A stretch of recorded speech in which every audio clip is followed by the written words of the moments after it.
Hello friends, today we are going to learn the summary of the lesson My Painted House, My Friendly Chicken and Me, taken from Unit 1 of the Blossom's English textbook of 7th standard.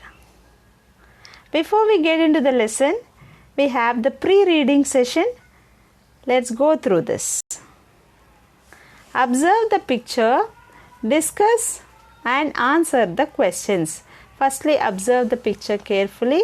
You can see some houses, some animals, some children, a well, and so on. Now, let's answer the questions given below. Where are the children? The children are in the village. Is it a village or a town? Why? It is a village. We can see the natural sceneries over there, the animals, the space, the types of houses, and we can conclude that it is a village. What are the boys looking at? Here you can see the boys looking at the animals. Yeah, one of the boys is looking at the goat, one of them is looking at a hen, so they are looking at the animals. Are the children friendly with the animals? Discuss. Yes, the children are friendly with the animals. They are taking care of the animals. They are feeding the animals. They are showing their love and affection. Yeah, so this is what we see in the picture. This is what we look at the children doing. What are the children doing? Yeah, the children are feeding the animals. Yeah, feeding means giving them food. Whatever is their food, they are giving to them. You can see the girl giving milk to the cat. Here the boy giving leaves to the goat, and they are looking at the eggs here. The boy and the girl, they are looking at the eggs. Some are with the cow. They are milking the cow. So we can say that the children are very friendly with the animals, and they are taking care of the pet animals or domestic animals. Whichever animals we grow near our house, they are called as domestic animals. Now let us read about an 8-year-old girl who lives in a painted village in South Africa with her mother, her aunts, her mischievous younger brother, and her best friend, a chicken. Now here we are going to read the story of a girl who lives in a painted village, means a village in which the houses are painted very colorfully. Okay, and it is located in South Africa, and she lives with her mother, her aunts means aunties, aunts, her mischievous means very naughty, very playful, mischievous younger brother means he is of a lesser age to her, so that is called a younger brother. If they are of more age, you call elder brother. Here he is younger brother. And her best friend, who is her best friend? A chicken. Chicken means a young one of a hen is called a chicken. Okay, so a chicken is the best friend of that girl. Now let's get into the story. My Painted House, My Friendly Chicken and Me. Reading. Hello stranger friend. She is telling us as stranger friends because she has no introduction to us. Stranger means a person to whom you don't have any introduction before. That person is called a stranger. We don't have any introduction to her, so she is calling us stranger, but she is calling us friend. Why? Because we are reading her story, so we are her friends. So she is calling us stranger friend. Hello stranger friend, I'm Thandi, an Ndebele girl in South Africa. Yes, you can pronounce it as Ndebele or Ndebele.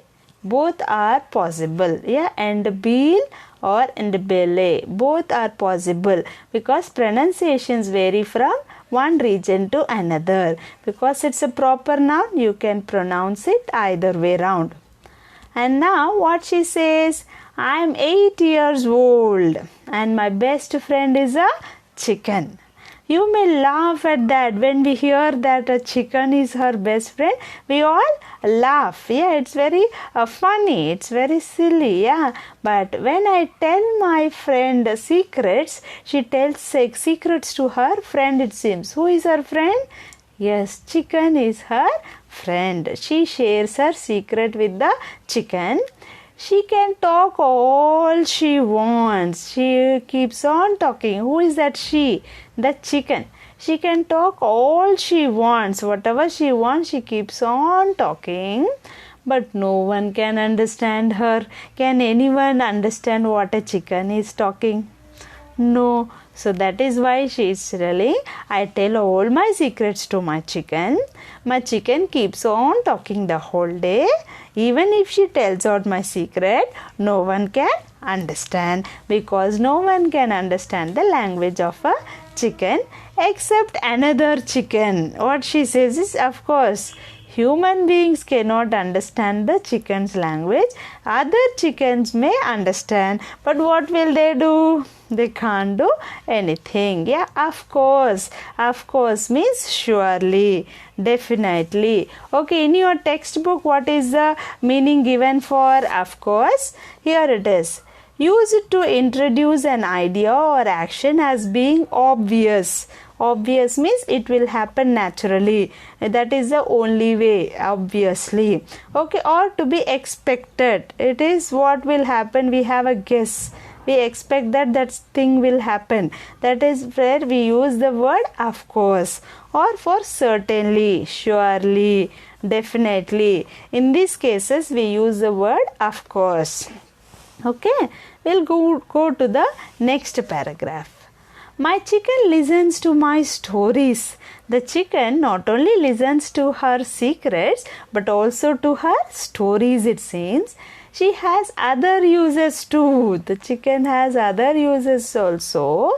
If you play with her and take her mind off what's going on, you can very quickly snatch a feather or two when she is distracted.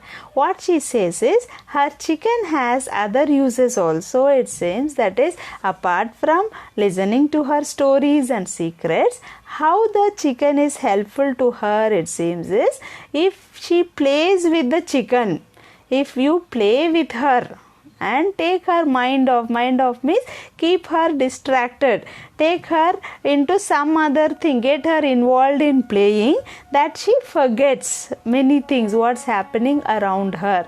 When you take her mind off what's going on, you can quickly, so if you engage her in playing, if you are playing with her, she will forget what's happening to her.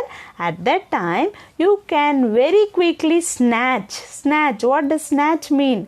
Quickly seize in a rude or abrupt way. That is, you are picking up, you are pulling out a feather, or you are taking out a feather. That's called snatching. Okay, all of a sudden you can snatch, pull out a feather from the chicken. Okay, you can quickly snatch a feather or two. A feather or two means one feather or two feathers. Okay, a feather or two when she is distracted. When she is in that mood, if you take it out, she doesn't mind. She doesn't even know. Distracted means she is engaged in some other thing. That is called distraction. You are making her involved in some other thing. That's called distracted. She doesn't notice, and the feathers will come in handy later, of course. So she is busy playing. Okay, so that time if you pull out the feather, she doesn't know about it. Okay, and that feather will be very much useful. Handy means very useful. Later means afterwards you can use that feather. What way will you use it? Let's see that in the other part of the lesson.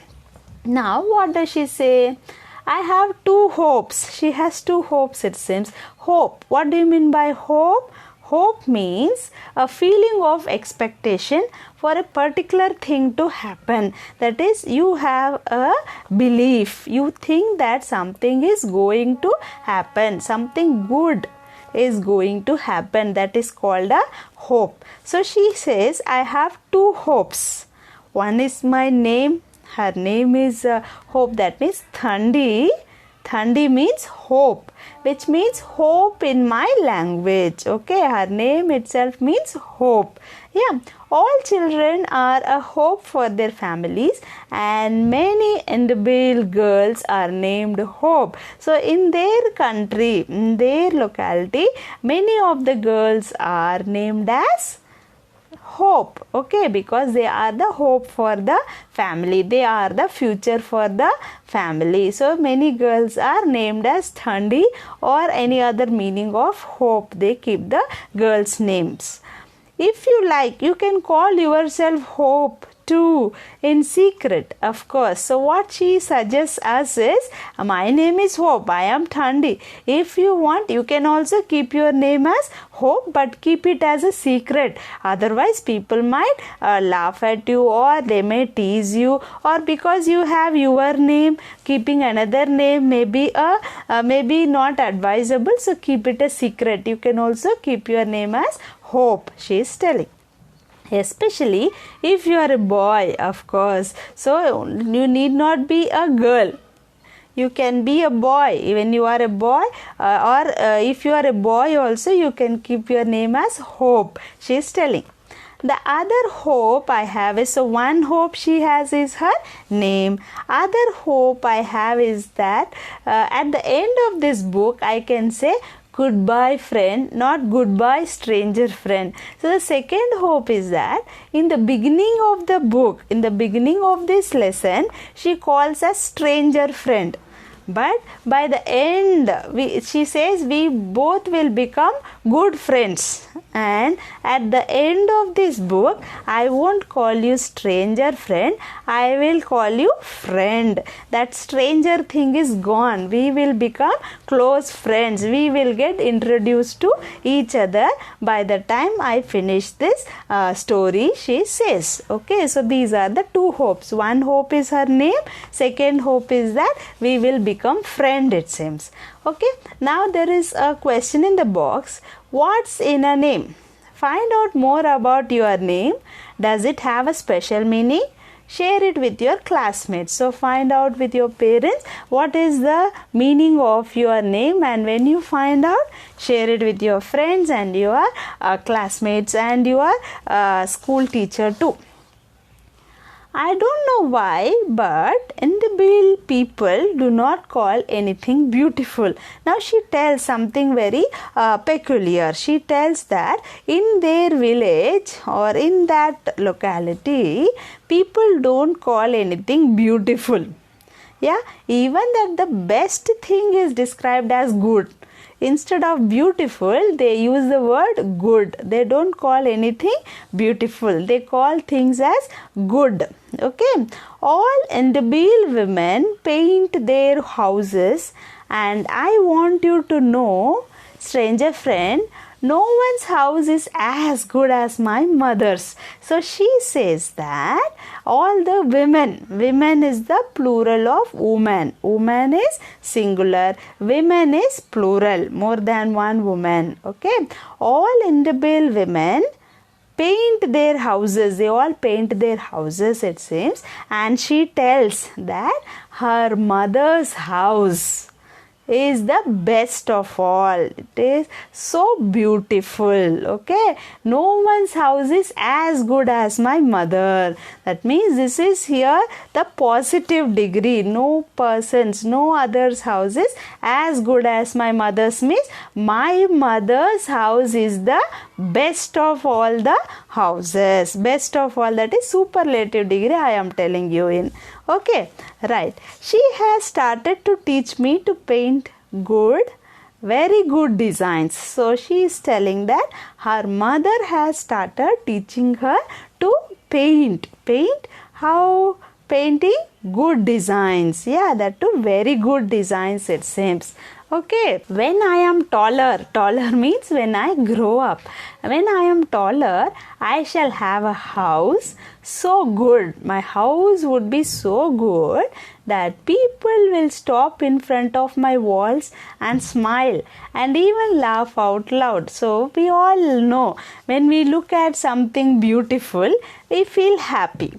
When we feel happy, we smile, or sometimes we laugh. So she says that my house would be so beautiful that people will stand there, look at my house, feel happy, and they would smile, or sometimes they would laugh. That much beautiful house I will have when I grow up. Okay, and then you have to have strong eyes to paint. Strong means your eyesight should be very sharp, then only you can paint well. Okay, you have to have strong eyes to paint well, and your hand must not shake like a leaf on a tree. So what she is telling is your hand should be very steady.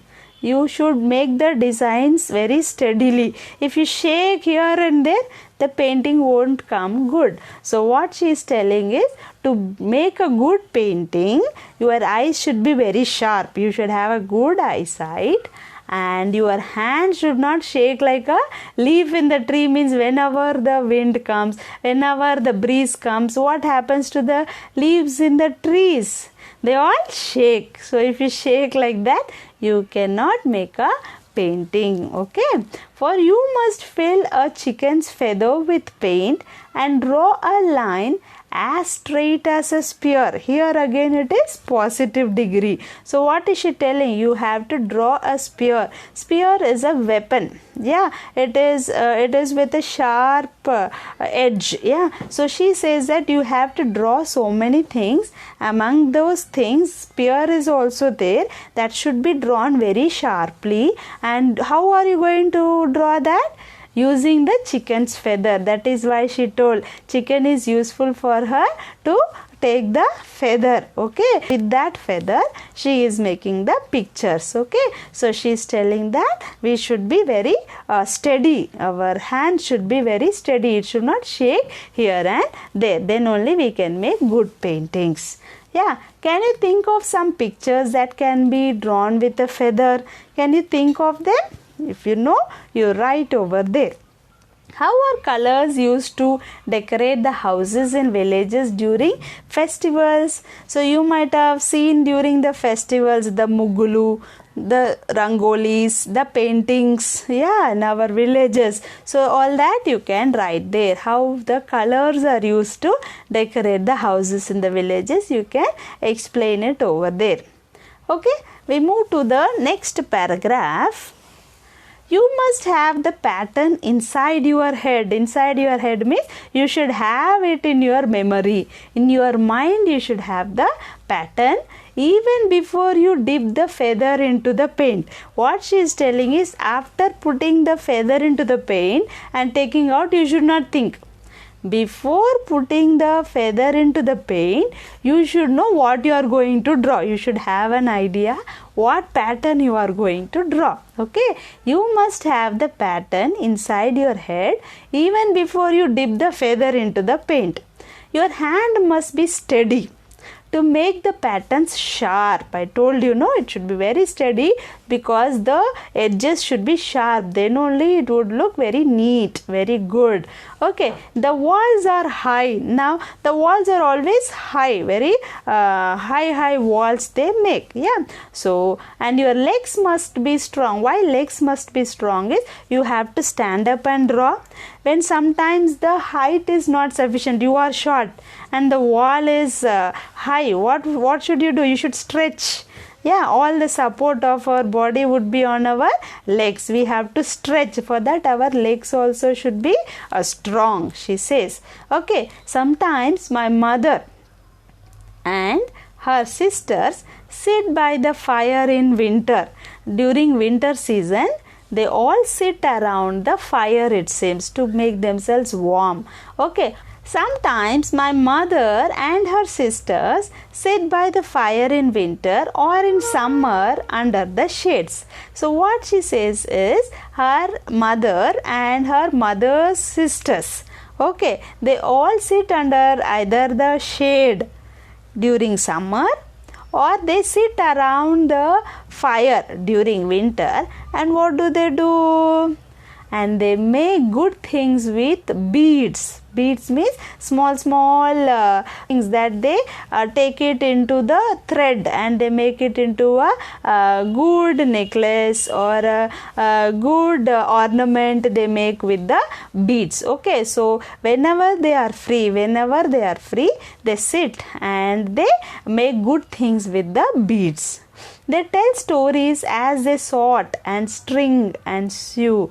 So what she is telling is, as they are sorting means arranging which color after which bead after what, which bead after what, like that they sort it, they arrange it. Okay, and sorting, the string means the thread. Okay, and sew means stitching. Yeah, so that is when they are taking these beads, arranging them, putting them into the thread and making that into a necklace. They tell stories, it seems. My mother lets me watch her, and very soon I shall be making the amafoto and the ghabi, and they will be so good that when I dance, the stars will dance with me. So what she says is, her mother lets her watch, lets her look at her, observe her keenly when she is making it, because when this girl, when Thandi grows up, she too will make such things, okay, with the beads. And she says she would soon be making the amafoto. Amafoto means a beaded apron. Apron means whereas the shirt, okay, and the ghabi means fringed lion flap. Yeah, fringed meaning is given in your textbook, that is having a decorative border of hanging threads for clothing. That is the fringed one. Okay, fringed one. Okay, so the threads hanging design is there. That way she would let that make that cloth. Okay, and the ghabi, that's a type of dress they wear. And she says the dress will be so good that when she dances, the stars will also dance with her. Okay, stars will dance with me, she says. Where do you see such pictures? Now you see the pictures on the wall. Where do you see such pictures? Yes, generally in the tribal locations of our country. Say something about them. Generally the Egyptian art and all, we see such pictures. Okay, say something about them. Say the art of the tribals, the art of the folk art also you can speak about. Okay, now let's get into the next paragraph. My father built us some houses. She says that her father had built them some houses and my mother painted them.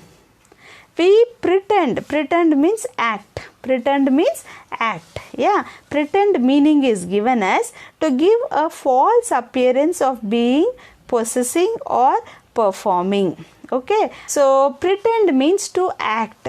Okay, she says that we pretend that we can become small and go inside and have our meal. So her father makes small houses and her mother paints those houses, and they all act like going inside the house and having our meal means eating inside the house. How we play, as we say this is your house, this is my house, we are all eating, like we act. There is no food also, we act like eating, like that she is telling. In my village, the children play with penny whistles and bicycles. What do you mean by penny whistles? Flute-like wind instruments. Okay, they look like flutes. Those are called as penny whistles. Yeah, so children there, they play with penny whistles and bicycles. Some are so shy, some children are so much shy type that they try to lose themselves in their mother's blankets, and some just sit back deep inside themselves and look out at the world. So here she says that some children are very shy enough. They are always with their mothers, always roaming around their mothers. But some people are very dare enough. They come outside and they look at the world around. Okay, they are very strong enough. especially the best example is Thandi. Okay, then when my friends and I go to school, when they go to school, we wear the uniforms father bought in the town, but when we come home, we start jumping and laughing because we can take off those dry, dull clothes and put on our beads again and look very good. So what she says is, when she goes to school, she wears the uniform. And as soon as she comes from school, immediately she removes the uniform because the uniform is very dull, very dry clothes for her. What she likes is the beads, the colorful beads on the clothes. So she says that immediately I put on means wear. Okay, I and my friends, we put on our beads again and look very good. We look very good with that dresses with the beads, she says. Then we move to this question. How do you dress up on your birthday? What's your favorite dressing? What do you like to wear on special occasions? So, we have a taste. We like certain dresses. We don't like wearing certain dresses. We are comfortable in some dresses. We are not comfortable in some dresses. Those things you can discuss here in the classroom. Sometimes I go to the city with my mother and sisters and aunts in a wagon pulled by 4 mules. Okay, so she says that sometimes she goes to the city along with her mother and sisters and aunts, and they all go in the wagon. Wagon means like you can imagine a horse cart or a bullock cart, how the place is there for people to sit, and it is pulled by 4 mules. Mules are animals that resemble like the donkeys and the horses. Those are called as mules. Okay, the women wear their best blankets and best neck rings and very good leg rings, of course. I am always happy to see the city people stare at my mother and relatives because the city folk have nothing so good as the individual women. So what she says is, when they go to the city, all the people stare at them, look at them like this, like that. They look at them, and why they look at them is they wear the best blankets, okay, and the best neck rings, okay, and the very good leg rings. So they have these ornaments, these jewels that they make on their own with the beads and all. So when they wear all these and go to city, all the city people, they look at them, they stare at them, and Thandi likes it very much because those people are looking at my people because they don't have anything colorful like this. That is why they are looking at them like this, like that she feels. Okay, all their houses are in one sad color, and the women I see have no beads at all. So what she says, in the city all the buildings are in dull color, sad color, and the women also don't wear beads like us. We wear colorful beads, but those people don't wear colorful beads. Okay, they have no beads at all. I feel sorry for them, I feel bad for them, she says, and I give them a good smile, looking at them staring at us. When they are staring at us, what I do?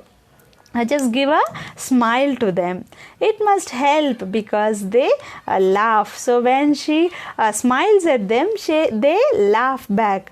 They laugh. They respond to her laughing. So she says, yes, this is a good method in which I can make friendship with the city people. Make them know that we are good with our beads. Yeah, so they look at us that we are very strange, but I give them a good smile telling that we like our way of life. Okay, I wonder, are little brothers in our village as mischievous as my little brother? So what she has a question is, are all the brothers as naughty as my little brother, my younger brother? She asks. He wears a sun cap because he is supposed to tend the sheep. Tend means take care. Tend means take care of the sheep. He wears a sun cap because he is supposed to take care of the sheep. but he is so mischievous that sometimes I would like to give him away. She wants to get rid of him. She wants to send him somewhere, to someone far, far away. She wants to send that fellow to someone very far away, but how should that person be? It seems he should be a good person. Okay, so she gets angry with her little brother. Then also she cares for him. That is why she says, I should send him to a good person. Okay, and then what else she says? He tries to get into everybody's business. That means he always interferes. He always comes in between. Okay, he tries to get into everyone's business and even wants to make a chicken his best friend. Now look at this. My only best friend is my chicken, and he also wants to make the chicken his best friend. Everywhere he is interfering. He is coming in between. Okay, he will never succeed, mainly because you have to know how to speak to animals. And she says that maybe he is trying like me. I have my chicken as my best friend. No, so he too wants to make a chicken his best friend, but I am sure he cannot make friendship with a chicken. Why? To make friendship with a chicken, you should know how to talk with a chicken. And who knows that? Only I know it. He doesn't know. So he cannot make friendship with the chicken. She says, my brother can't help shouting, and of course the chicken runs away. Okay, so you have to talk gently to the chickens, then only they'll make friendship. But this boy, he shouts. As soon as he shouts, the chickens run away. So he cannot make friendship with them, she says. Now about my friend, the chicken, she runs from me only when she is on her own errands. But when she is free, I take her in my arms and I tell her that no, I can't tell you because you are not a chicken. So what she says is, the chicken is her best friend. It is always near to her, but sometimes that chicken goes away. Okay, the chicken also runs away from her when she is on her own errands. Errands, what is the meaning given in your textbook is a short journey either to take a message or to take or collect something. Generally, errand means move here and there casually. That is called errand. Okay, so when she is moving here and there casually, that time she runs away. But when the chicken is free, I take her in my arm. I take her very close to me and I tell her the secrets. Okay, I tell her that and she wanted to tell, and immediately she thought, Ammu, I should not tell the secret out. So she says, no, I won't share the secret with you. I will share only with the chickens. I can't share the secret with you because you are not a chicken, she says. Okay, and then what does she say? I have enjoyed telling you about my village. So telling about my village, I have really enjoyed. My mother and my squirmy brother. Squirmy means to twist about in a wriggling snake-like motion. Here, squirmy means a person who roams around, keeps on running here and there. That person, such a person is called a squirmy person. Okay, now she says that I have enjoyed telling you about my village, my mother and my squirmy brother, the beads and the painted houses. I told you all this and I enjoy telling about all these things. And my good friend, who is that? The chicken. You may call me a friend and I would like to call you friend. If we ever meet, if at all you and I meet, I will let you hold my chicken. I will give you this opportunity of holding my best friend, that is my chicken. She will keep your secrets safe. You can also share your secrets with my chicken. You too can share your secrets with my chicken as I do. Okay, you know why, of course, why am I telling this idea? Yes, because the chicken won't let out the secrets. Okay. So here is one more activity. Describe your village and say about the people living there in your own words. So you can describe about your village. Describe your village. Describe your best friend, how she described her best friend, the chicken. The same way you can describe your friend, best friend, and what characteristics make a good friend. So according to you, what all characteristics should be there to make a good friend, that you can write or you can share with your friends and classmates. Hope this session was useful to you all. Thank you for watching and have a great day ahead. I'll be back with a new session with explanation in Telugu and with the textual question answers. Keep following. Do subscribe our channel for timely notifications and please click the like button and encourage us. Thank you and have a great day ahead.